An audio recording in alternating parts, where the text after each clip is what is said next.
ఇది ముహూర్తపు రోజు అనమాట. అది 5వ తేదీన, అంటే పెళ్ళికి 2 రోజుల ముందు పడిందనమాట నాది. సో మా పెళ్ళిలో ఎవరు ఈవెంట్ మేనేజర్స్, మ్యారేజ్ హాల్స్ ఇట్లాంటివి ఏమీ జరగవనమాట. మా చుట్టాలు, మా పిన్నులు, మా మేనత్తలు వీళ్ళ పెళ్లి దగ్గరుండి జరిపిస్తారు. సో ప్రతి ఈవెంట్ చుట్టాలందరూ కలిసి మేళ తాళాలతో ఊర్లోని పద్ధతుల ప్రకారమే జరుగుతాయి. సో ఈ ముహూర్తపు అనేది విజయనగరం, శ్రీకాకుళం వాళ్ళకి మ్యాక్సిమం ఎక్కువ తెలుస్తుందన్నమాట.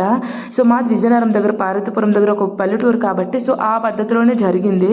చాలా హడావిడి ఎక్కువ ఉంటుందన్నమాట. పెళ్లి ఈ రోజు నుంచి పెళ్లి పనులు స్టార్ట్ అయిపోయింటే పెళ్లి మొదలైపోయినట్టు అనమాట. సో యాక్చువల్గా ముహూర్తపు రాట ఏంటంటే రాట వేస్తారు. ఈరోజు రాట వేసి పెళ్లి పనులు మొదలు పెడతారు. అండ్ ముగ్గురికి కంకణాలు కడతారు అనమాట, అమ్మకి, నాన్నకి, నాకు.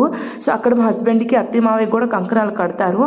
సో ఈ ముగ్గురికి మాకు కంకణాలు కట్టిన తర్వాత ఊరు పొలిమేర దాటకూడదని చెప్పారనమాట. సో ఊర్లో అందరూ వచ్చి ఈ పెళ్లిని జరిపిస్తే ఏ ఈవెంట్ మేనేజర్స్ కూడా, ఏ సంగీత ఈవెంట్స్ ఇవేవి పనికిరావన్నమాట.